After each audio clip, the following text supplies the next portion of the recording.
महाराष्ट्र में चल रहे मराठा आंदोलन की मांग लगातार तेज होती जा रही है। यह आंदोलन दिन प्रतिदिन हिंसक रूप ले रहा है। इतना हिंसक कि इस आंदोलन के 12 दिनों में अब तक 13 लोग आत्महत्या कर चुके हैं। वहीं इस आंदोलन के लिए अब तक 50 से ज्यादा लोगों की मौत होने का दावा किया जा रहा है। महाराष्ट्र की सड़कों पर लगातार प्रदर्शन हो रहे हैं। इस आंदोलन में अब कई नेता भी शामिल हो गए हैं। इसके अलावा कुछ ने तो इस्तीफा भी दे दिया है।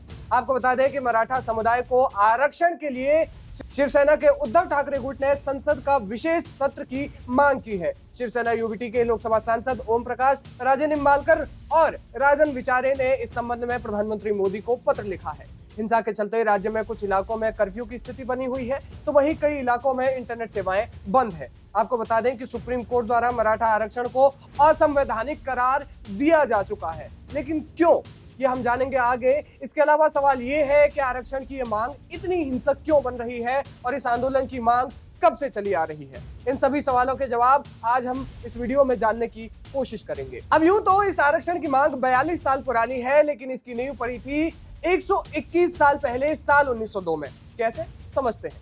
26 जुलाई 1902 का दिन था। छत्रपति शिवाजी महाराज के वंशज छत्रपति शाहू जी, जो कोल्हापुर के राजा थे, उन्होंने एक आदेश जारी किया। आदेश ये कि उनके राज्य में जो भी सरकारी पद खाली है, उनमें 50% आरक्षण मराठाओं, कुणबी और अन्य पिछड़े समूहों को दिया जाए। मराठाओं के लिए आरक्षण की मांग करने वाले लोग भी इसी घटना को अपनी मांग का आधार बताते हैं। साल 1982 में मराठा आरक्षण की मांग के लिए पहला मार्च किया गया। बताया जाता है कि मजदूर नेता अन्ना साहेब पाटिल ने मराठा आरक्षण समेत कुल 11 मांगों के लिए अपना पहला मार्च निकाला। अन्ना साहेब पाटिल ने ही अखिल भारतीय मराठा महासंघ की स्थापना की थी। अन्ना साहेब पाटिल के इस मार्च में हजारों लोग इकट्ठा हुए। उन्होंने कहा कि अगर मराठा आरक्षण की मांग पूरी नहीं हुई तो मैं आत्महत्या कर लूंगा। उस समय महाराष्ट्र में कांग्रेस की सरकार थी। मुख्यमंत्री थे बाला साहब भोसले और विपक्षी दल के नेता थे शरद पवार। शरद पवार तब कांग्रेस के दूसरे गुट कांग्रेस एस का नेतृत्व कर रहे थे। आरक्षण की इस मांग को लेकर तत्कालीन मुख्यमंत्री बाला साहेब भोसले ने आश्वासन तो दिया, लेकिन कोई ठोस कदम नहीं उठाए, जिसके बाद अन्ना साहेब नाराज हो गए। जिस नाराजगी के चलते आरक्षण के लिए पहली मौत अन्ना साहेब की हुई थी। 23 मार्च 1982 को उन्होंने खुद के सिर में गोली मार दी थी। इसके बाद महाराष्ट्र में राजनीति शुरू हुई। मामला गरमाने के बजाय ठंडा पड़ गया। इस आरक्षण के लिए सबसे बड़ा आंदोलन साल 1997 में हुआ।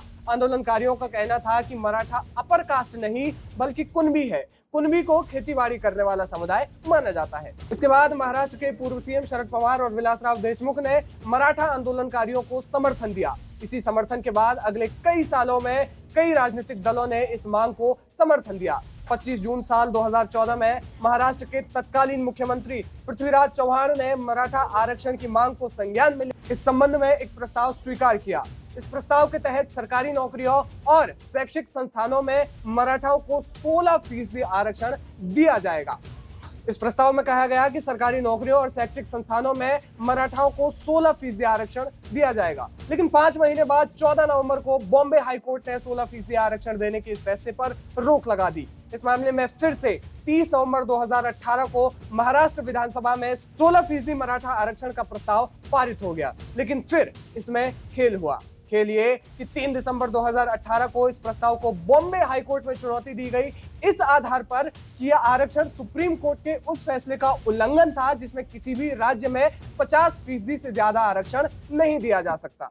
इसके बाद 5 मई 2021 को सुप्रीम कोर्ट में 5 जजों की पीठ ने मराठा आरक्षण को ही असंवैधानिक करार दे दिया। लेकिन क्यों? साल 1991 में तत्कालीन प्रधानमंत्री पीवी नरसिम्हा राव की सरकार ने आर्थिक आधार पर आरक्षण देने के लिए सामान्य जाति के लिए 10% आरक्षण देने के लिए आदेश जारी किया था। इस पर इंदिरा साहनी ने इसे कोर्ट में चुनौती दी थी, क्योंकि कोर्ट ने कहा था कि इस केस में आरक्षित सीटों और स्थानों की संख्या कुल उपलब्ध स्थानों के 50% से अधिक नहीं होनी चाहिए। संविधान में आर्थिक आधार पर वैसे भी आरक्षण नहीं दिया जाता। तब से ही ये कानून बन गया। अब इसका फायदा ये हुआ कि किसी भी राज्य में अगर कोई समुदाय आरक्षण की मांग करता है, जैसे राजस्थान में गुर्जर या महाराष्ट्र में मराठा, तो सुप्रीम कोर्ट का ये फैसला बीच में आ जाता है, जिसकी वजह से ये मांग उठ नहीं सकती है। अब साल 2019 में केंद्र की नरेंद्र मोदी सरकार ने आर्थिक आधार पर आरक्षण दिया। तब से संविधान में इसके लिए संशोधन किया गया था।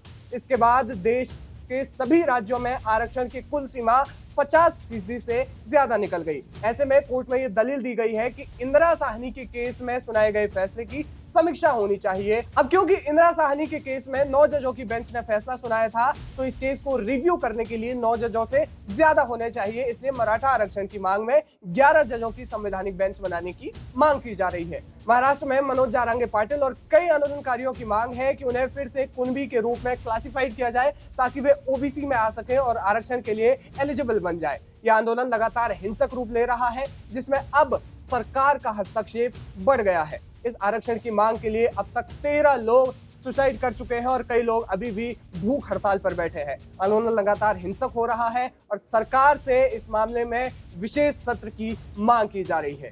फिलहाल ये जानकारी आपको कैसी लगी, हमें कमेंट करके जरूर बताएं। वीके न्यूज, राष्ट्र के नाम।